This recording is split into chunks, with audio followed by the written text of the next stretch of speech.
पश्चिम बंगाल में 30 मई 2026 को टीएमसी सांसद अभिषेक बनर्जी पर सोनारपुर में हमला हुआ। वे चुनाव के बाद हिंसा में मारे गए एक कार्यकर्ता के परिवार से मिलने पहुंचे थे।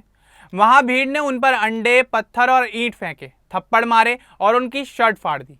अभिषेक को हेलमेट की सहायता से बचाया गया। बाद में उन्हें कोलकाता के बेलेव्यू अस्पताल में भर्ती कराया गया, जिसे लेकर पश्चिम बंगाल की पूर्व सीएम ममता बनर्जी काफी ज्यादा गुस्सा हो गई। उन्होंने बीजेपी पर साजिश का आरोप लगाया और अस्पताल के सीईओ पर जोर से चिल्ला पड़ी। इस घटना से बंगाल की राजनीति काफी ज्यादा गर्मा गई है। मामले में पुलिस ने 5 लोगों को गिरफ्तार किया है। तो चलिए आगे बढ़ते हैं और आपको विस्तार से बताते हैं कि आखिर क्या ये पूरा मामला। दरअसल 30 मई 2026 की शाम को टीएमसी के राष्ट्रीय महासचिव और डायमंड हार्बर लोकसभा क्षेत्र से सांसद अभिषेक बनर्जी सोनारपुर दक्षिण इलाके में पहुंचे थे।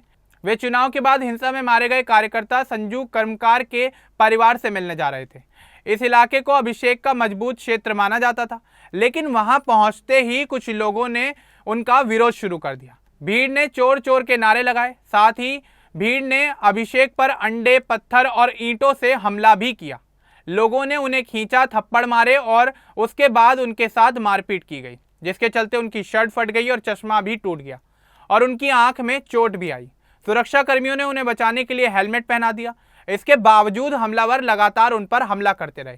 अभिषेक किसी तरह कार्यकर्ता के घर तक पहुंचे और उन्होंने कार्यकर्ता के परिवार से मुलाकात की।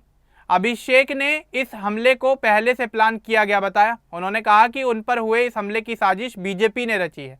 साथ ही उन्होंने ये भी बताया कि अगर उनको समय रहते हेलमेट ना मिला होता तो उनकी जान तक जा सकती थी। पुलिस को पहले सूचना दी गई थी, लेकिन सुरक्षा का इंतजाम नहीं किया गया।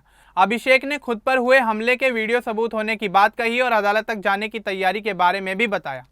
हमले के बाद अभिषेक को कोलकाता के बेलेव्यू अस्पताल ले जाया गया।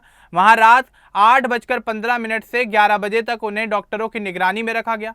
डॉक्टरों ने चेहरे, पीठ, छाती और गर्दन पर कई चोटें देखी। हड्डी टूटने और अंदरूनी चोट की आशंका को देखते हुए डॉक्टरों द्वारा उन्हें जांच की सलाह दी गई। बाद में उन्हें घर भेज दिया गया। परिवार के डॉक्टर सब घर पर ही अभिषेक का इलाज कर रहे हैं। इस दौरान ममता बनर्जी अभिषेक को देखने के लिए अस्पताल पहुंची थी। अभिषेक पर हुए हमले की बात से वे काफी ज्यादा गुस्से में भी थी।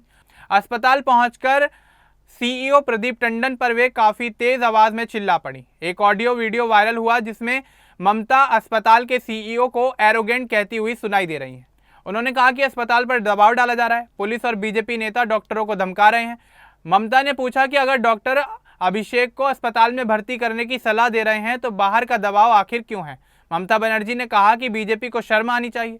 उन्होंने कहा कि सत्ता हमेशा नहीं रहती, अगर उनके परिवार में ऐसी घटना हो तो क्या होगा। ममता ने पुलिस पर भी सवाल उठा दिए कि सूचना के बावजूद सुरक्षा क्यों नहीं दी गई।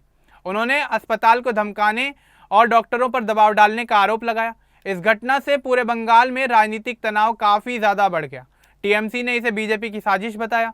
कांग्रेस नेता राहुल गांधी ने अभिषेक को हैदराबाद ले जाने की पेशकश की। दूसरी तरफ बीजेपी ने कहा कि यह इलाके के लोगों का गुस्सा है। उन्होंने टीएमसी के 15 साल के शासन पर सवाल भी उठा दिए। पुलिस ने मामले में एक्शन लिया। हमले के वीडियो देखकर 5 लोगों को गिरफ्तार किया गया। इनमें से कुछ टीएमसी की पूर्व विधायक लवली मैत्रा के करीबी बताए जा रहे हैं। फिलहाल पुलिस मामले की जांच कर रही है और यह पता लगाने में जुटी हुई है कि हमले के पीछे आखिर क्या वजह थी। अभिषेक बनर्जी ने कहा कि उनका शरीर गिर सकता है, लेकिन हौसला नहीं टूटेगा। वे फिर से सोनारपुर जाएंगे। उन्होंने कहा कि वीडियो में सब कुछ साफ है। पुलिस को अब सख्त कदम उठाने चाहिए। ममता बनर्जी ने पूरे मामले को शर्मनाक बताया। उन्होंने कहा कि एक जनप्रतिनिधि के साथ ऐसा व्यवहार बर्दाश्त नहीं किया जा सकता। उन्होंने अस्पताल प्रशासन से भी जवाब मांगा कि इलाज में बाहरी दखल आखिर क्यों हो रहा है। अस्पताल में ममता का गुस्सा देखकर वहां मौजूद डॉक्टर और स्टाफ चुपचाप बस उनकी बातों को सुनते रहे। बाद में अभिषेक को घर ले जाया गया। परिवार के डॉक्टर अब उनकी देखभाल कर रहे हैं। यह घटना चुनाव के बाद हिंसा के माहौल में हुई।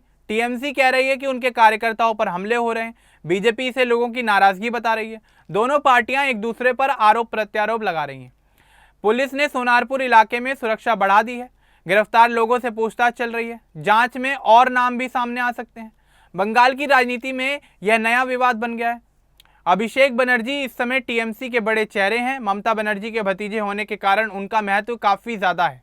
इस हमले ने पूरी पार्टी को झकझोर कर रख दिया है। ममता ने कहा कि सत्ता में रहने वाले कभी नहीं सोचते कि कल आखिर क्या होगा।